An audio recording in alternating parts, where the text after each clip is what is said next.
Inter state water dispute act. तो इसमें सबसे पहले एक कोट यूज कर सकते हैं। एक कोट है कि whisky is to drink and water is to fight, यानी पानी पे ही नेक्स्ट वर्ड होगा। Whisky is to drink and water is to fight. तो आप इंट्रो में इसको यूज कर सकते हैं। तो इंटर स्टेट वाटर डिस्प्यूट इतना इंपॉर्टेंट क्यों है? तो इसका बेस 3 मेजर रीजन है। पहला, इंडिया में ऑलरेडी जो है वाटर पर कैपिटा बहुत कम है, लो per capita availability of water. दूसरा कारण है कि इंडिया में जो 20 मेजर रिवर है वो एक से अधिक स्टेट से होके पास करती है। तो कन्फ्लिक्ट तो होगा ही। 20 मेजर रिवर है और 2000 इंटर स्टेट, यानी एक से अधिक स्टेट से होके ये पास करती है। तो अब कॉन्स्टिट्यूशन ने इस वाटर डिस्प्यूट को रिजॉल्व करने के लिए क्या क्या मैकेनिज्म करके रखा हुआ है। तो सबसे पहले देखते हैं कॉन्स्टिट्यूशनल मैकेनिज्म कि संविधान ने इसके लिए क्या क्या प्रोविजन दे। कौन कौन सा आर्टिकल आपको याद रखना है। तो पहला याद रखना है आर्टिकल 131। इसको बोलते हैं ओरिजिनल जुडिक्शन, यानी स्टेट के बीच कभी झगड़ा होगा, 2 स्टेट या स्टेट सेंटर के बीच, तो डायरेक्टली इस आर्टिकल को इन्वोक किया जाएगा। दूसरा है आर्टिकल 262। कभी भी वाटर डिस्प्यूट होगा तो इसको भी इन्वोक किया जा सकता है। तीसरा आर्टिकल है आर्टिकल 263। एक एक करके देखेंगे सबको। नेक्स्ट है चौथा आर्टिकल 136 और पांचवा है जोनल काउंसिल।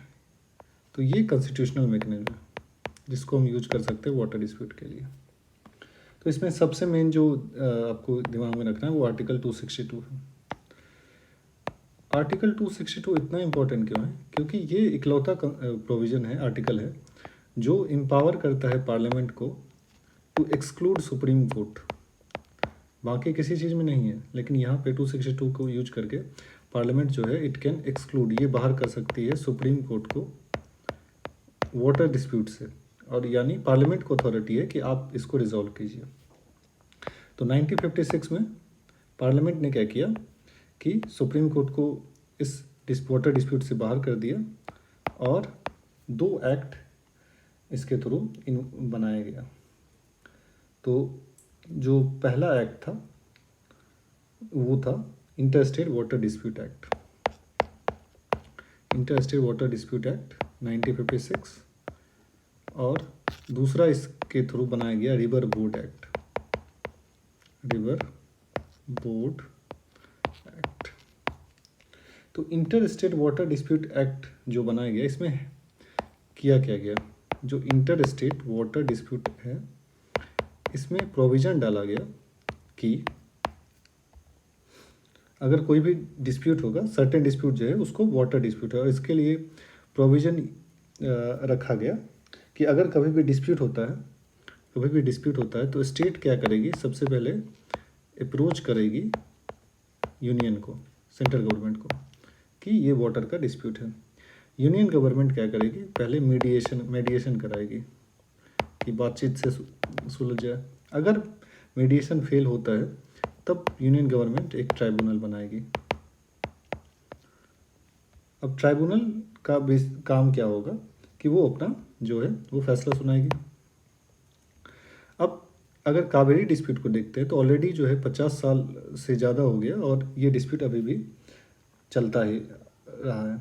और अच्छा, एक और चेंज हुआ है रिसेंटली, 2019 में एक चेंज और हुआ इस ट्राइब्यूनल में, और इसके थ्रू कहा गया कि जो ट्राइब्यूनल अपना जजमेंट सुनाएगी तो उसके लिए टाइम लिमिट किया गया।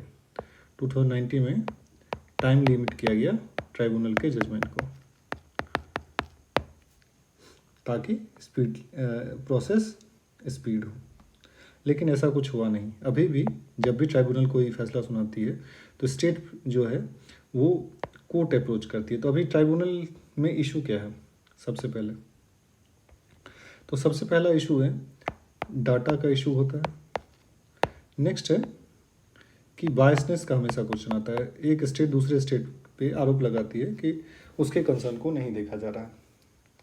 तो ये ट्राइब और पॉलिटिसाइजेशन अलग होता है किसी भी जजमेंट का, इसलिए ट्राइब्यूनल अभी तक सक्सेसफुल हो नहीं पा रही है। जो दूसरा बेस्ट तरीका था इसी एक्ट में रखा किया गया, रिवर बोर्ड एक्ट बनाया गया।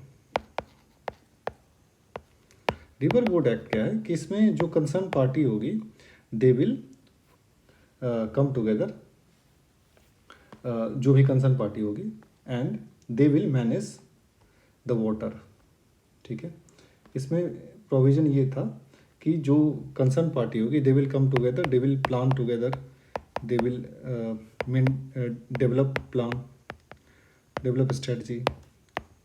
ठीक, लेकिन इस रिवर बोर्ड एक्ट जो है ये ठंडे बस्ते में ही अभी तक है। तो आप जब वे फॉरवर्ड लिखेंगे तो क्या लिखेंगे? वे फॉरवर्ड में आपको यही यूज कर सकते हैं सबसे पहले कि रिवर बोर्ड एक्ट जो है इसको एक्टिवली यूज करना पड़ेगा। दूसरा है कि आप जो मैकेनिज्म है उसमें सबसे पहले एक डाटा जो है, डाटा अवेलेबिलिटी, ये इम्पॉर्टेंट है। नेक्स्ट है कि political mediation, even second ARC या लॉ कमीशन ने रिकमेंड किया है कि ज़्यादातर जो है यहाँ पे सेंटर को एक्टिव रोल प्ले करना पड़ेगा। Centre has to play active role.